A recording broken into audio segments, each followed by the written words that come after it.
Bismillahirrahmanirrahim. Hati-hati dari musuh yang selalu mengintaimu. Jangan lupa, jangan mudah minta cerai atau menceraikan. Jadi ada syaitan ya, ingat. Di galangan jin, Bapak Ibu sekalian, sama dengan manusia ada 3 golongan. Ada jin mukmin, ada manusia mukmin. Ini jin mukmin sama manusia mukmin tidak akan saling mengganggu. Orang kalau sudah beriman, sudah tahu, dia tidak akan ganggu. Kita tidak mungkin minta, kita tidak perlu lintas alam namanya. Ya. Inilah saya, manusia, inilah air minum saya, inilah kue-kue saya, inilah pakaian saya, inilah rumah yang kita tinggalin, seperti ini. Jin itu punya dimensi waktu yang berbeda, punya karakter yang berbeda, punya fisik yang berbeda, punya makanan yang berbeda. Kita nggak perlu lintas alam ke situ. Makanya orang yang beriman, manusia beriman sama jin beriman sudah tahu mereka tidak akan saling ganggu-mengganggu. Ada di kalangan manusia namanya fasik. Fasik itu muslim tapi masih banyak dosanya. Dengan ada kafir. Di alam jin juga ada fasik, ada kafir. Fasik ini masih buat dosa, gitu kan? Dan kafir. Nah, khusus di alam jin, yang kafir sama fasik ini namanya syaitan. Bisa ditangkap ya? Jadi, semua syaitan pasti jin, tidak semua jin itu syaitan. Iblis itu pimpinan syaitan. Di alam jin ada dakwah, ada jihad. Ada dakwah buat mereka. Kalau bukan karena permintaan iblis, minta agar dipanjangkan umurnya oleh Allah pada saat dia tidak mau sujud kepada Adam alaihissalam, pada saat awal diciptakan Adam, maka sudah lama dibunuh oleh jin-jin beriman tuh. Kalau Bapak Ibu mau lebih jauh, ada ceramah saya di YouTube kalau nggak salah tentang membongkar praktek sihir dan perdukunan. Panjang lebar saya jelaskan tentang masalah syaitan. Intinya teman-teman sekalian, syaitan ini berusaha untuk menyesatkan manusia. Dan yang paling jadi target utama tadi saya bilang hadisnya adalah iblis, perceraian suami istri. Hati-hati.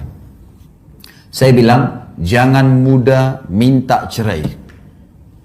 Bapak-bapak ini ibu-ibu, bapak-bapak jangan mudah menceraikan. Cerai itu seperti kalau ini Quran ini teman-teman sekalian dikemas rapi plastik begini, taruh baik-baik dalam sebuah rak, di dalam sebuah laci, kuncinya simpan.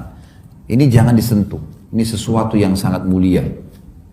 Ini hanya dipakai kalau darurat. Kata cerai itu darurat. Pasangan kita jahat, tidak jalanin kewajiban, ya, ahli maksiat. Nah, baru kita pakai itu.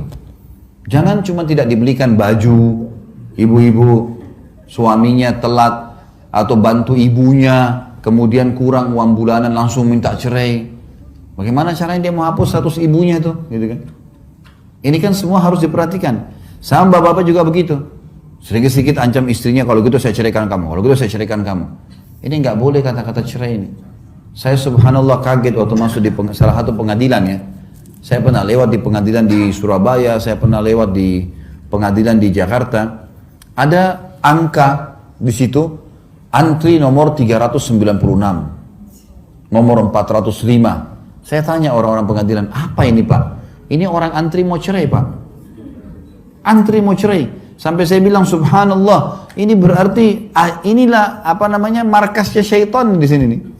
Bagaimana membuat orang antri untuk cerai 400 orang per hari loh. Setiap hari itu.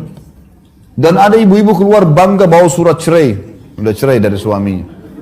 Itu surat cerai itu sama surat ke neraka itu. Bahaya sekali. Kecuali memang suaminya ahli maksiat. Nah, itu. Makanya harus hati-hati ya. Ingat, Allah Maha Adil, Maha Melihat, Maha Mengetahui. Dan sudah bersabda Nabi Muhammad SAW, Al-jaza min jinsil amal. Balasan akan datang sesuai dengan kadar perbuatan seseorang. Kalau Bapak Ibu sudah adil, baik dengan pasangan, lalu pasangan kita yang jahat, terjadi perceraian, demi Allah akan didatangkan gantinya yang lebih baik. Tapi kalau kita berbuat buruk, kita berbuat hal-hal yang tidak benar, maka pada saat kita bercerai pun, kita akan didatangkan oleh Allah pasangan yang menyusahkan kita. Iya, nanti. Karena Allah Maha Adil. Kalau Allah sudah kasih pasangan yang baik, yang soleh dan solehah, sudah tinggal jalanin kehidupan, tinggal tunggu kematian, mati masuk surga itu. Kenapa harus rumitin kehidupan, gitu kan? Ada banyak perempuan kasus di Jakarta begitu. gara-gara digoda sedikit sama suaminya sibuk kerja, suami sudah menganggap, Bapak Ibu sekalian, ini istri saya sampai hari kiamat, sudah sampai meninggal. Saya biasa bilang sampai istri saya begitu, kita menikah ini bukan menikah 1-2 hari loh ya. Saya akan nikah dengan kamu, ini saya terima kamu jadi istri saya sampai saya pinang kamu di akhirat. Saya mau bawa kamu ke surga bersama saya. Jadi nggak ada kata-kata cerai dalam rumah tangga ini. Kecuali memang ada pelanggaran agama, diingatkan tidak mau, baru. Tapi kalau enggak, jangan. Kalau 1-2 hari tidak sempat diberikan hak, ada waktu yang kurang gitu kan, maka kita maklumi, masih ada hari-hari yang lain. Jangan mudah kecewa. Banyak orang minta cerai atau menceraikan hanya karena kekecewaan-kekecewaan yang masih bisa diobatin sebenarnya.